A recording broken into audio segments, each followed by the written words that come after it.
अचानक उन्होंने सुना कि कुछ लोग उनकी बेटी के बारे में बड़ी गंदी और अभद्र बातें कर रहे हैं, जिन बातों को उनकी बेटी ने भी सुना और उनकी आंखें नम हो गईं। किसी की ज़िंदगी की पूरी कहानी को केवल एक वीडियो में समेट देना मुश्किल है, नामुमकिन नहीं।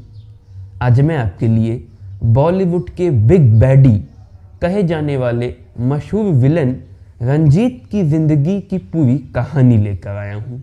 रंजीत का जन्म 13 सितंबर सन 1941 को पंजाब में सिखों के पवित्र शहर अमृतसर के एक छोटे से कस्बे जंडियाला गुरु में हुआ था। बहुत कम लोग जानते हैं कि रंजीत का असली नाम रंजीत है ही नहीं। उनका असल नाम है गोपाल प्रसाद बेदी। उनके पिताजी का नाम था द्वारका प्रसाद बेदी। उनकी माँ के नाम का कहीं कोई पता नहीं चलता। रंजीत के 2 भाई थे, प्रेम बेदी, रजत बेदी, और एक बहन थी। शुरुआती पढ़ाई लिखाई अपने कस्बे में करने के बाद रंजीत ने दिल्ली के अपीजे स्कूल से अपनी स्कूलिंग पूरी की। इसके बाद हिंदू कॉलेज से ग्रेजुएशन किया। स्कूल के ज़माने से ही रंजीत को फिल्में देखना बहुत अच्छा लगता था, मगर इतना भी नहीं कि वो फिल्मों में काम करने का ही सोच ले। वो तो अपने दोस्तों के साथ एनडीए के एग्ज़ाम में बैठे, क्वालिफाई भी हो गए और एनडीए में उनकी ट्रेनिंग शुरू हो गई। इंडियन एयरफोर्स में बतौर पायलट अपनी सेवाएं देना रंजीत का बहुत बड़ा सपना था, मगर एक पंगा हो गया। दरअसल एकेडमी में रंजीत के जो इंस्ट्रक्टर थे, उनकी एक बेटी थी जो रंजीत को बहुत खूबसूरत लगती थी। अब रंजीत और उनकी बेटी के बीच इश्क की हवा बहने लगी। जब ये बात मिस्टर इंस्ट्रक्टर को पता लगी तो उन्होंने रंजीत को धमकाया कि वो उनकी बेटी से दूर रहें, मगर रंजीत ने उन्हें अपने बागी तेवर दिखा दिए। फिर मिस्टर इंस्ट्रक्टर ने अपनी ताकत का इस्तेमाल कर रंजीत को एकेडमी से रेस्टिकेट ही करवा दिया। रंजीत खाली फोकट वापस घर लौट आए। रंजीत को बहुत गुस्सा आ रहा था, साथ ही निराश भी थे। उन्हें समझ नहीं आ रहा था कि अब वो करें क्या। 1 साल यूं ही गुजर गए। इस दौरान रंजीत पता नहीं क्यों खूब फिल्में देखने लगे, खास तौर से देवानंद की गाइड और हम दोनों तो उन्होंने सैकड़ों बार देख डाली। एक ऐसे ही दिन दोपहर का शो खत्म कर वो सिनेमा घर से बाहर निकले तो एक आदमी ने उन्हें इशारे से अपने पास बुलाया। रंजीत जब उसके पास पहुंचे तो बोला, मैं देखता हूँ तुम अक्सर यहाँ फिल्में देखने आते हो, लगता है फिल्मों के बहुत शौकीन हो। क्या फिल्मों में काम करना पसंद करोगे? रंजीत हक हो गए। उन्होंने तो कभी इस बारे में सोचा भी नहीं था। तब रंजीत को मालूम चला कि उस आदमी का नाम भी रंजीत ही है।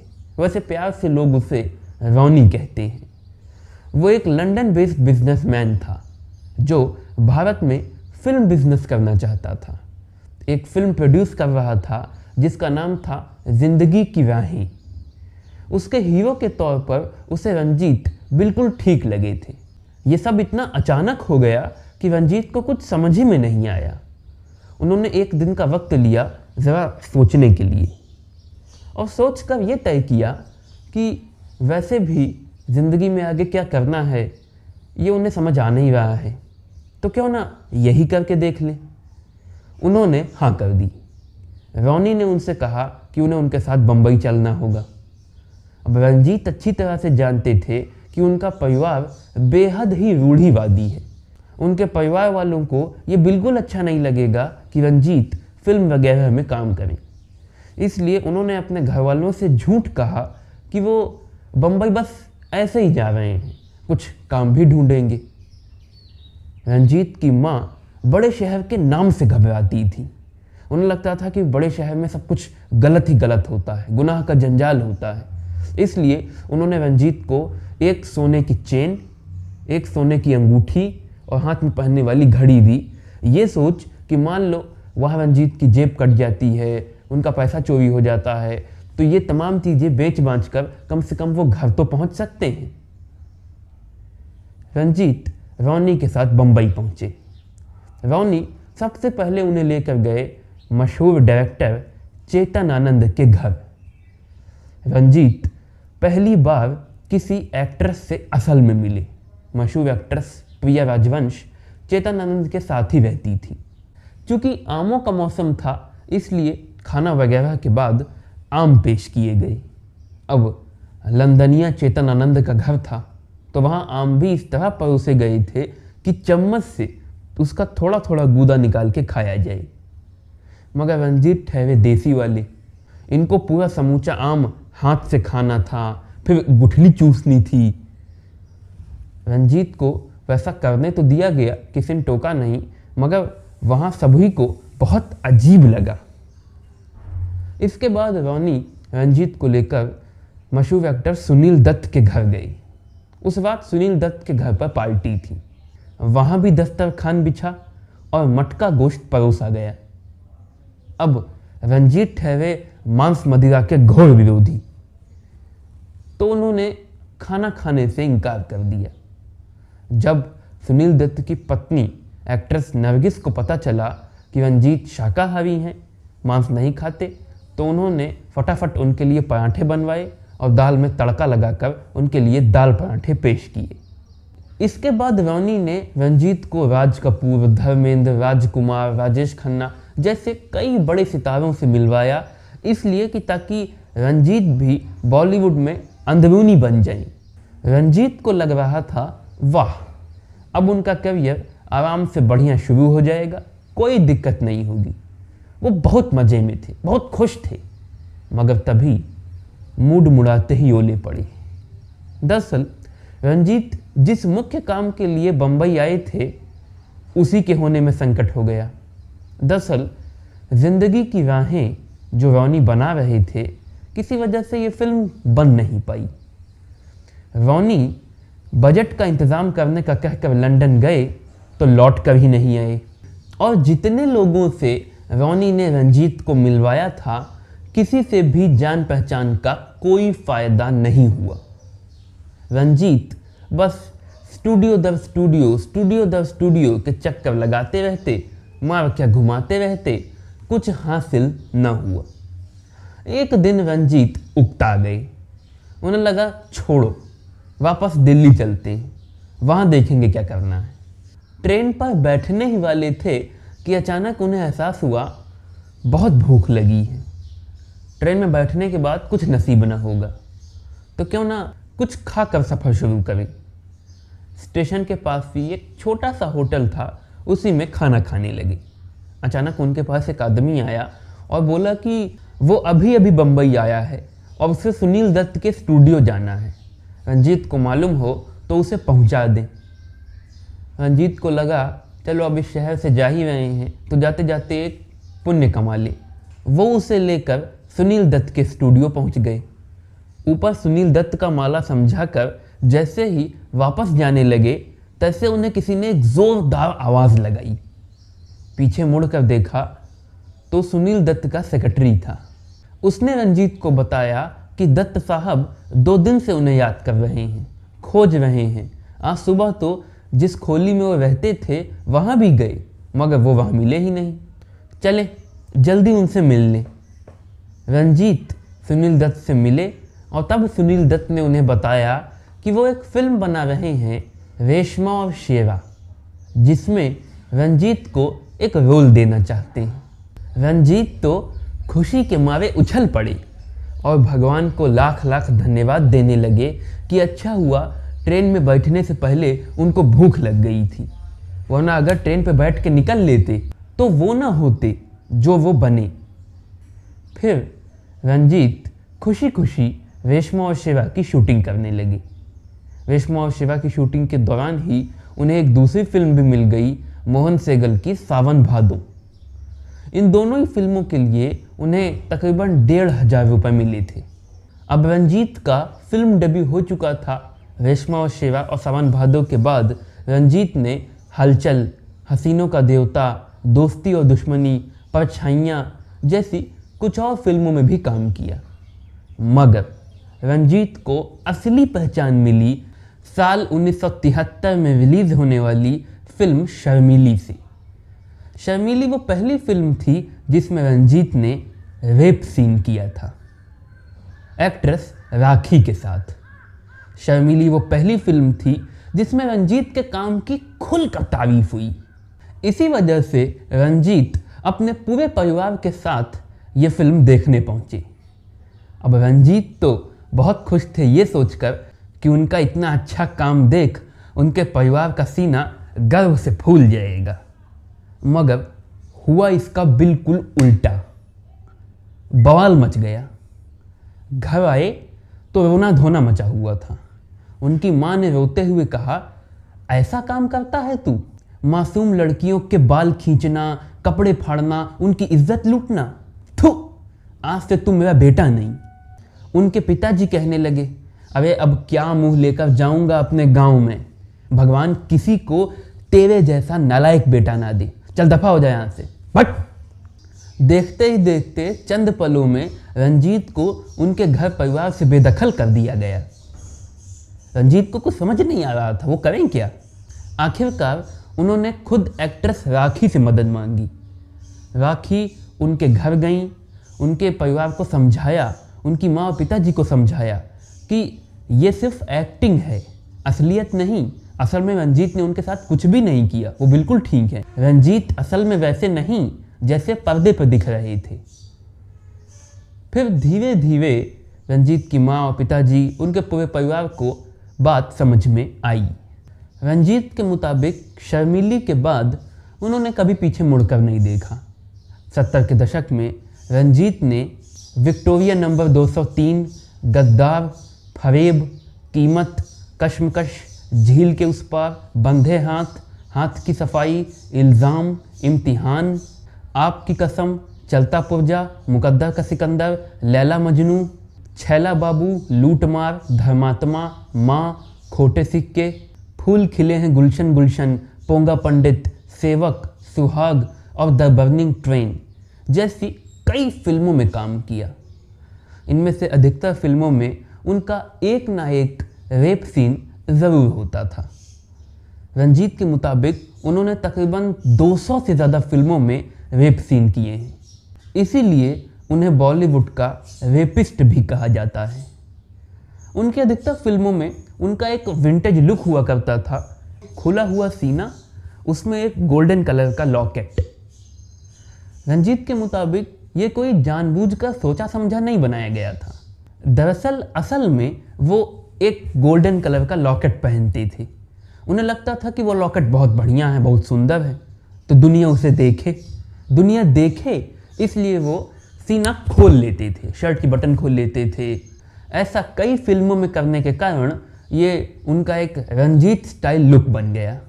वैसे ये बात बहुत कम लोग जानते हैं कि 70 के दशक में रंजीत और उनकी सीक्रेट गर्लफ्रेंड पुष्पा के बीच अफेयर की बहुत तगड़ी चर्चा थी।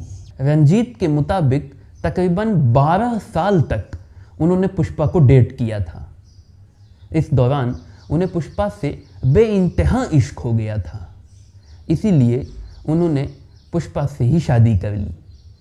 मगर न जाने क्या हुआ कि 1.5 साल के अंदर अंदर पुष्पा ने रंजीत से रिश्ता तोड़ दिया, उन्हें छोड़ दिया और अपना अबॉर्शन करवा न जाने कहाँ गुम हो गई।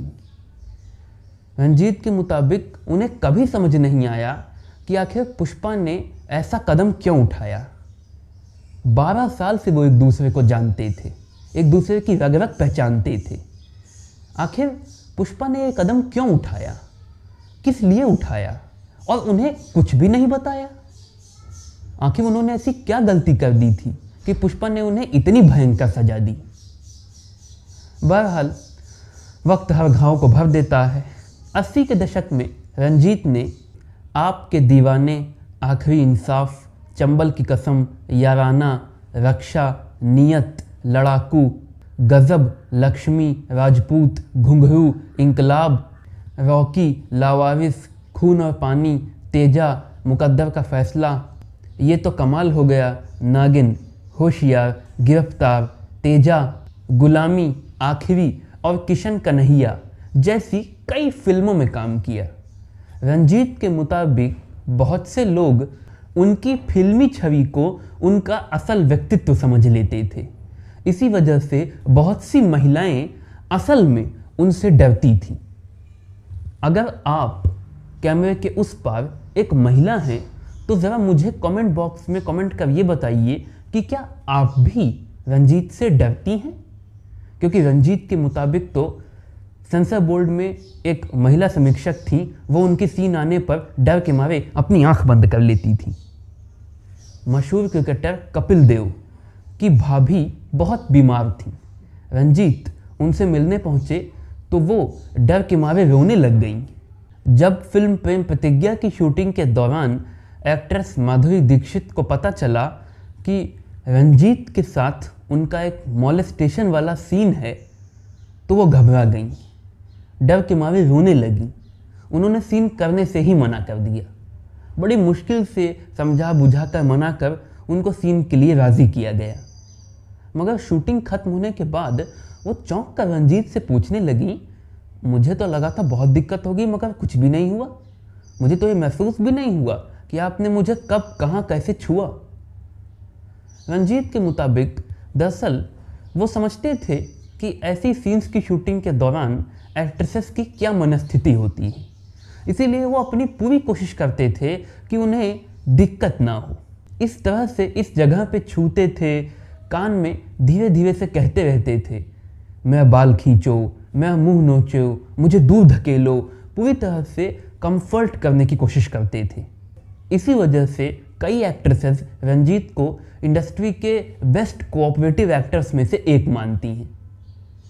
हालांकि रंजीत के मुताबिक फिल्मी छवि का असल व्यक्तित्व समझ लिया जाना एक बार उनको बहुत नुकसान कर गया। दरअसल हुआ ये कि ज़मानत फिल्म की शूटिंग के दौरान वो चाहते थे कि रबर का कोबरा इस्तेमाल हो, मगर डायरेक्टर ए सलाम चाहते थे कि असली कोबरा का इस्तेमाल हो। तो असली कोबरा मंगवाया गया। उसका जहर पहले ही काफ़ी हद तक निकाल दिया गया था, मगर रंजीत ने गलती से उसे इतना टाइट पकड़ लिया कि उसे गुस्सा लग गई और उसने रंजीत के हाथ पर कई बार डस लिया। हल्ला हो गया, डॉक्टर को बुलाया गया। लेडी डॉक्टर थी। जब उन्हें मालूम चला कि उन्हें रंजीत का इलाज करना है तो रंजीत के मुताबिक उन्होंने मना कर दिया, ये कहकर कि ये तो बहुत ही दुष्ट आदमी है, अच्छा है मर जाए तो जगत का भला होगा। रंजीत के मुताबिक उनके करियर का सबसे मुश्किल सीन था फिल्म डाकू और जवान में रीना रॉय के साथ उनका रेप सीन, जो एक मंदिर में फिल्माया जा रहा था। अगल बगल चारों तरफ दिए जल रहे थे और उनके और रीना रॉय के जिस्म पर भी मिट्टी का तेल छिड़का गया था। रंजीत के मुताबिक शूटिंग के दौरान उन्हें डर लग रहा था कि कहीं किसी गलत एंगल पर हिला गए और एक भी दिया मिट्टी के तेल पर गिरा तो वो वहीं अपनी लंका में जलकर भस्म हो जाएंगे। 80 के दशक की ही बात है। रंजीत अपनी खुद की एक फिल्म बनाने की सोच रहे थे, कारनामा। इसके डायरेक्टर भी वो खुद ही थे। इसकी हीरोइन के तौर पर उन्होंने एक नई एक्ट्रेस को चुना, नाज़नीन। रिश्ते में मशहूर एक्ट्रेस मुमताज की भतीजी लगती थी, मगर कुछ कारणों से रंजीत को नाज़नीन को हटा किमी काटकर को साइन करना पड़ा। नाज़नीन की ये पहली फिल्म थी, इसीलिए बहुत खुश थी वो, मगर इस तरह फिल्म के छिन जाने से बहुत दुखी हो गई वो। रंजीत को भी दिल ही दिल में एक सिंपैथी थी नाज़नीन के लिए, इसीलिए उन्होंने नाज़नीन को फिल्म से निकालने के बाद भी उनसे कनेक्शन नहीं कट किया, कनेक्शन बनाए रखा। उन्हें अपनी कुछ और फिल्मों में काम दिलवा दिया। धीरे धीरे दोनों के बीच उम्र का फासला होने के बावजूद, रंजीत नाज़नीन से उम्र में कुछ साल बड़े थे, दोनों अच्छे दोस्त बन गए। इधर रंजीत की माँ और उनके पिताजी को अलग समस्या थी। रंजीत के सभी छोटे भाई बहनों की शादियां हो चुकी थी। रंजीत तकरीबन 48-49 साल के थे और उनकी माँ पिताजी चाहते थे कि रंजीत भी घर बसा ले। उनकी ये सलाह थी कि रंजीत नाज़नीन से ही शादी कर ले, क्योंकि दोनों बहुत अच्छे दोस्त हैं, दोनों एक दूसरे को बहुत अच्छे से समझते हैं, दोनों के बीच बहुत अच्छी बॉन्डिंग है। अब रंजीत बड़ी दुविधा में फंसे। उन्होंने इस समस्या का जिक्र नाज़नीन से किया तो नाज़नीन ने उन्हें वो जवाब दिया कि उनकी आंखें खुली की खुली रह गईं। नाज़नीन ने उन्हें कहा कि उन्हें तो कोई हर्ज नहीं, क्योंकि उन्हें लगता है कि उन्हें रंजीत से प्यार हो गया है। रंजीत हक हो गए। हालांकि कुछ दिनों तक गहराई से सोचने पर उन्हें यह एहसास हुआ कि मोहब्बत तो उन्हें भी है नाज़नीन से। फिर क्या, अगले ही महीने रंजीत और नाज़नीन ने शादी कर ली। शादी के बाद नाज़नीन ने अपना नाम बदल अलोका रख लिया। शादी के बाद रंजीत और नाज़नीन उर्फ अलोका का एक बेटा हुआ, जिसका नाम रंजीत ने रखा चिरंजीव उर्फ जीवा। फिर एक बेटी हुई जिसका नाम है दिव्यांका। उनकी यही बेटी दिव्यांका कुछ साल बाद जब थोड़ा बड़ी हुई और दिल्ली में अकेले रहकर पढ़ाई करने लगी तो रंजीत एक दिन उनसे मिलने गए। रात को अपनी बेटी के साथ एक रेस्टोरेंट में खाना खाने के लिए गए। रंजीत के मुताबिक आसपास जो लोग थे उन्हें और उनकी बेटी को बड़ी ही अजीब नज़र से देख रहे थे। एक शक की निगाह थी। रंजीत के मुताबिक वो सोच रहे थे, ओह दुष्ट रंजीत, देखो अपने से इतनी छोटी उम्र की लड़की के साथ अय्याशी करता फिर रहा है। रंजीत के मुताबिक वो लोग उन्हें और उनकी बेटी के बीच न जाने कैसा रिश्ता समझ रहे थे। उनकी बेटी के लिए भी उन लोगों की नज़रों में एक बहुत ही गिरा हुआपन था। रंजीत के मुताबिक अचानक उन्होंने सुना कि कुछ लोग उनकी बेटी के बारे में बड़ी गंदी और अभद्र बातें कर रहे हैं, जिन बातों को उनकी बेटी ने भी सुना और उनकी आंखें नम हो गईं। आलम यहाँ तक पहुँच गया कि उनके बगल वाली टेबल पर एक आदमी अपने बच्चों को इसलिए डांट रहा था कि वो रंजीत और उनकी बेटी की ओर न देखे। रंजीत और उनसे भी ज़्यादा उनकी बेटी को बहुत अनकंफर्टेबल फील हो रहा था। वो तो जब वेटर से बातों ही बातों में रंजीत ने बताया कि ये उनकी बेटी हैं, तब आसपास का माहौल ज़रा कुछ लाइट हो गया।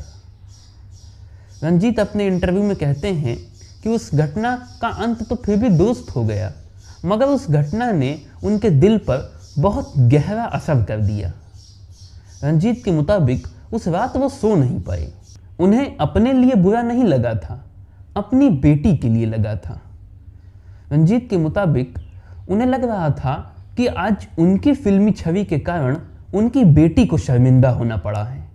कहीं भविष्य में फिर से ऐसा ना हो, उनकी छवि के कारण उनकी बेटी पर फप्तियाँ कसी जाएं, गंदी नज़रों से देखा जाए, उसके किरदार पर उंगलियाँ उठें, उसको शर्मिंदा होना पड़े।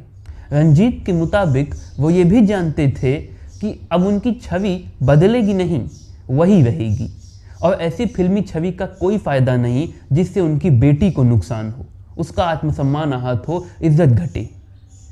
इसलिए रंजीत ने तत्काल एक फ़ैसला किया। अगले ही दिन उन्होंने ऐलान कर दिया कि अब वो अपना फिल्म करियर छोड़ते हैं, अब वो फिल्मों में काम नहीं करेंगे। रंजीत के मुताबिक जब उन्होंने ये फ़ैसला लिया तब उनका करियर इतनी ऊंचाई पर था कि एक साथ उनकी 80 फिल्में फ्लोर पर थीं, जो बाद में धीरे धीरे करके रिलीज़ होती रहीं। सालों बाद अपनी बेटी के ही कहने पर साल 2012 में रंजीत ने हाउसफुल 2 नाम की एक फिल्म में काम किया, मगर एक दूसरे टाइप के ही रोल में। इस बार उन्होंने कॉमेडी में हाथ आजमाया, जिसमें उन्हें बहुत पसंद किया गया। आज रंजीत मुंबई के अपने फार्म हाउस में रहते हैं, ऑर्गेनिक खेती करते हैं, अच्छी अच्छी किताबें पढ़ते हैं, परिवार के साथ वक्त बिताते हैं।